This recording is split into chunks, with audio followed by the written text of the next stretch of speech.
Assalamualaikum semua. Kak Yu nak sharekan hari ini tentang pengalaman Kak Yu sendiri yang dah minum Elytra ni. Sebelum ni Kak Yu ada batuk yang berpanjangan. 2 bulan lebih Kak Yu batuk tanpa henti. Kak Yu batuk. Batuk tersedak, batuk apa semua dengan gatalnya tukar Kak Yu. Kan malam Kak Yu susah tidur, batuk. Bila dia mula start batuk tu dia tak berhenti. Sampaikan keluar kahak apa semua. Lepas tu apa tu dia punya gatal dan sakit sangat Kak Yung punya tekak ni. Kak Yung pergi klinik ambil ubat batuk pun tak berkesan. Ubat batuk yang Kak Yung ambil, lepas minum ubat batuk tu Kak Yung ngantuk tidur macam tu, lega lah, bolehlah tidur. Tapi lepas Kak Yung bangun daripada tidur tu, maksud dia batuk ada lagi, tak hilang lagi. Lepas tu produk TDC ni keluarkan Elytra ni. Kak Yung pun cubalah Elytra ni kan. Kak Yung cuba Elytra ni, alhamdulillah Kak Yung mengamalkan Elytra ni satu pagi, satu tengah hari, satu malam Kak Yung minum Elytra ni. Nak tidur Kak Yung minum Elytra ni.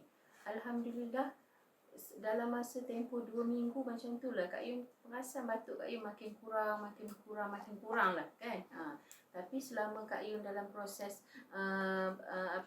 ambil Elytra ni, dia punya healing krisis dia keluar kahak yang sangat banyak. Keluar kahak, Kak Yung keluar batuk kahak yang sangat banyak. Infect daripada Kak Yung ambil ni. Tapi alhamdulillah selepas 2 minggu Kak Yung ambil Elytra ni kan, Kak Yung tak ada batuk seteruk yang 2 bulan setengah yang Kak Yung batuk tu. Alhamdulillah sangat-sangat. Kak Yung punya rasa pun pernafasan Kak Yung pun okey kan. Kak Yung rasa lepas tu Kak Yung rasa macam bertenaga.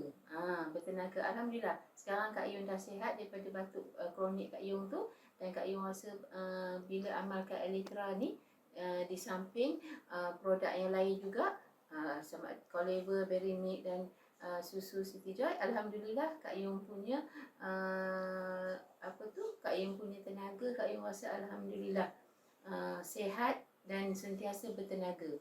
Alhamdulillah, terima kasih kepada TDC yang mengeluarkan satu produk yang sangat-sangat berkualiti. Okey, Assalamualaikum warahmatullahi wabarakatuh.